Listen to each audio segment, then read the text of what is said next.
Assalamualaikum warahmatullahi wabarakatuh.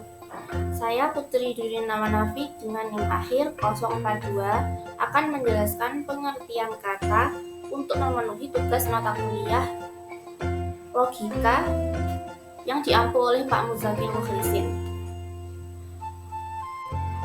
Yang pertama yaitu pengertian kata dari segi positif, negatif, dan privatifnya. Positif yaitu penegasan adanya sesuatu, sebagai contoh yaitu gemuk. Gemuk itu yang berarti adanya daging. Yang kedua adalah negatif. Negatif itu penegasan yang tidak positif, sebagai contoh adalah tidak gemuk. Untuk yang ketiga adalah privatif.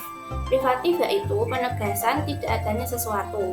Contohnya yaitu tidak gemuk atau kurus, maka kurus itu adalah tidak adanya daging. Untuk yang kedua adalah pengertian kata dari universal, partikular, singular, dan kolektif.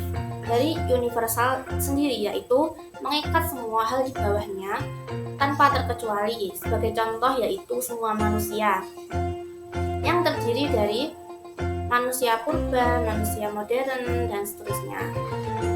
Partikular yaitu mengikat bawahannya tapi tidak keseluruhan.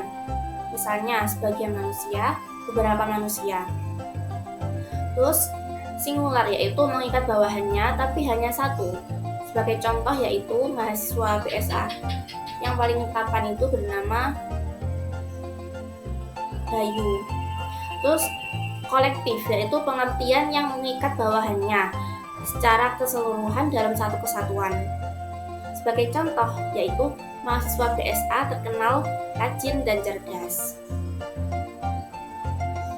Selanjutnya yaitu pengertian konkret dan abstrak.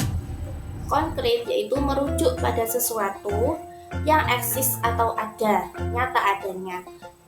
Sebagai contoh yaitu mahasiswa yang ada di perpustakaan itu namanya adalah Bayu. Terus yang abstrak itu adalah merujuk pada sesuatu sifat yang tidak melekat pada objek. Sebagai contoh yaitu Bayu adalah mahasiswa yang rajin mencatat di kelas. Selanjutnya yaitu pengertian mutlak dan relatif. Pengertian mutlak itu bisa dipahami dengan sendirinya tanpa adanya hubungan dengan yang lain. Sebagai contoh yaitu Tuhan adalah pencipta alam semesta ini. Terus relatif adalah tidak bisa dipahami dengan sendirinya, harus ada hubungan dengan yang lain. Sebagai contoh yaitu pelangi adalah pantulan sinar matahari pada butiran air hujan. Selanjutnya yaitu pengertian univoc, equivoc, dan analog. Pengertian univoc adalah kata yang memiliki satu makna yang jelas.